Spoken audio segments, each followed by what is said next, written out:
I'll be completely honest, speaking as a brony, we're a really eccentric bunch of people. Sometimes for the wrong reasons, but plenty of us just enjoyed a well-written and animated cartoon and expressed our appreciation for it accordingly.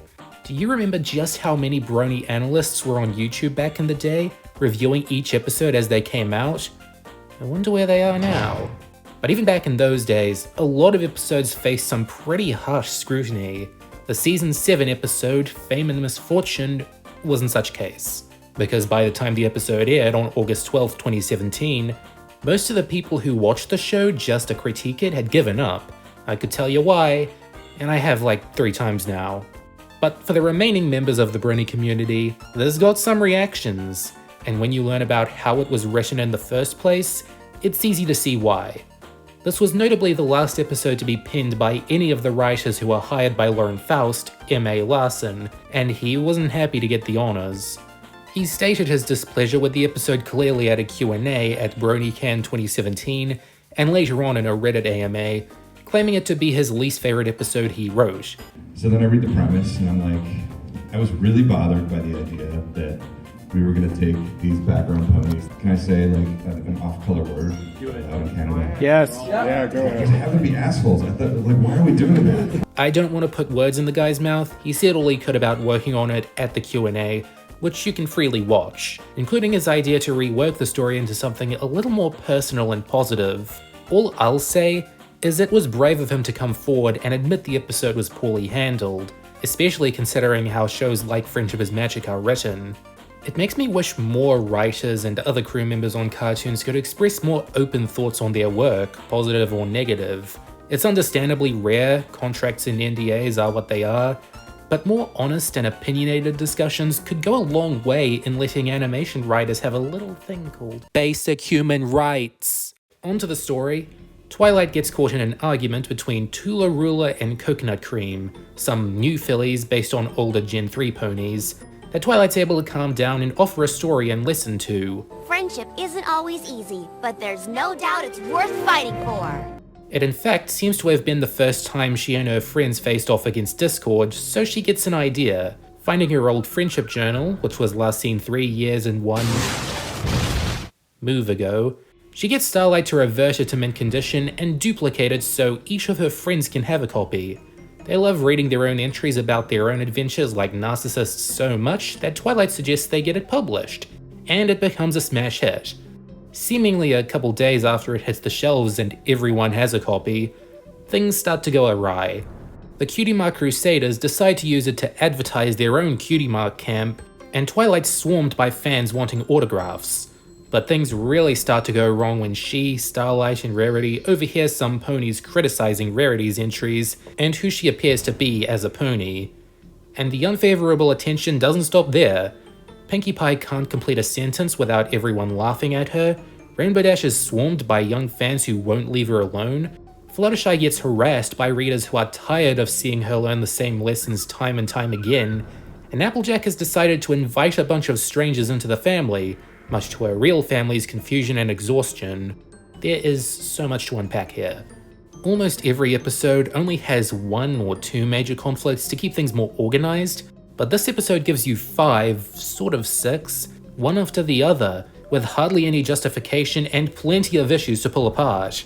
The Crusaders going forward with their plan is treated by Twilight like a bad thing, but then we get a whole episode dedicated to this cutie camp later in the season, which gives said episode mixed signals from its own conception. Pinkie not being taken seriously is one of her worst fears. Its implementation here comes off as an oversight or a really dark reference. Rainbow Dash telling her fans about her adventure with Daring Do is a problem within the show's continuity, as is letting it be printed in general. Fluttershy standing up to her haters about needing to learn how to be assertive a million times isn't satisfying to me. You're way different from the Fluttershy in the book. I don't know how I feel about that. Because my main problem isn't that she had to keep learning it, it's that she gradually got aggro while having to keep learning it. And Sweet Apple Acres being unable to accommodate dozens of ponies is just pure poppycock. Also, hi Apple Bloom, don't you have a whole camp you had to prepare for or something? The loudest fans, and what the whole episode should be about, are Twilight and Rarity's critics, complaining about the storytelling and characters' behaviors, ignorant that they're based on true events. Twilight was better before she got wings. But even this is really confused on what it wants to convey. And I have to say, your character would have been much more interesting if she'd stayed in Canterlot. My character? We are real ponies.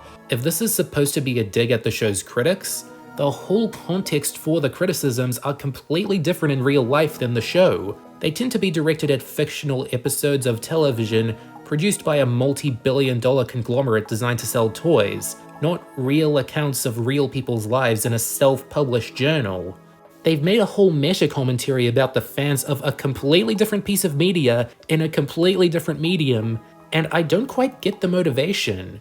If it was to knock the critics down a peg, why bring other forms of fandom into the angry mob? If the message they settle on is that it doesn't matter if this stuff is negatively received by older fans as long as some kids like it, well, how come there are more kids making a scene? Can you tell this was written by someone who never liked the story conceptually? There's a couple other episodes of shows out there that take direct jabs at the nitpicky nerds in their audience, but at least those are clear and offensive to said nerds because of that.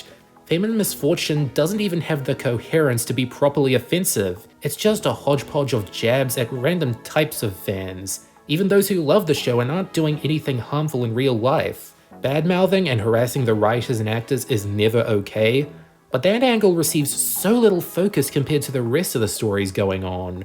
Doesn't help that the characterization, and in general the usage of the characters, is a bit off. You might notice that while Spike is nowhere to be seen, Starlight's following Twilight around like a puppy. This was made when some of the writers were really shoehorning her, but she's only important to the beginning and the end. I learned this spell years ago when I needed to make copies of a certain... manifesto. But she's only important for the beginning and end. The rest of the time, she only interacts with Twilight, never any of her friends. She might as well be Twilight's imaginary friend in some scenes. And she honestly gets in the way of what could have been a more impactful moment. She and Twilight hide behind the bushes and are the main focus of the scene where Rarity's critics talk about her. Rarity just so happens to be dining at the same joint. I feel like this scene would have worked better if they, or Twilight alone, had bumped into her and she hid behind the bushes with her. You know, make this scene about Rarity. I can't complain about the rest of the episode's treatment of her though. Okay, she becomes an emotional wreck, but at least she's a funny emotional wreck. Rarity? What are you wearing? My emotions, darling! Stress couture! She does state that people are boycotting her fashion business, but like every other dangling, cynical plot point, it isn't resolved by the end. We get a hard reset next week, like none of this ever happened. And for a show that used to pride itself on having important character-driven morals that eventually had a part in saving Equestria, that's kind of lame. If there's one thing I like about this episode with no guilt, it's the song Flawless. We're not flawless. We're a work in progress, so tell me what flaws you got too. 'Cause I still like what's flawed about you. It's catchy as heck, each of the main six gets some spotlight, and the message is pretty flimsy, but less so than the episodes. I can see it's meant to be a song about acknowledging one's flaws and overcoming them, but some of the lyrics imply that having these flaws in the first place was good, even though some of the flaws described have done some emotional and collateral damage in the past. Flawless adds a new meaning to the old saying, if you're happy you hear the music, and if you're sad you hear the lyrics. And Fame and Misfortune makes a lot of people sad. Bronies are still made fun of for good and bad reasons, but they at least had a show that wouldn't judge them and just wanted them to smile and learn something. Until this episode came along. It was mean, it was unnecessary, and it was set up for failure. Some people ended up loving it, considering it to be a brilliant and satisfying takedown of the more annoying parts of the fandom, but even if that were the case, I don't think the story's focused enough to bring all its elements together in a satisfying manner. And the strange thing is, this is far from my least favorite episode of the show. I'd still choose this over tons of episodes from this era. It's not as bad on paper as PPOV, not as shoddily executed as Triple Threat, and not as cynical as Yakety Sax. But it's still a really uncomfortable episode to go back to now that everything's said and done. I know it's incredibly ironic that I've spent so much energy criticizing an episode like this, but I hope whatever positive messages it has resonate, and that we can all still be capable of respecting the talent that went into making this show, even when it's spitting in your eye. Goodbye for now.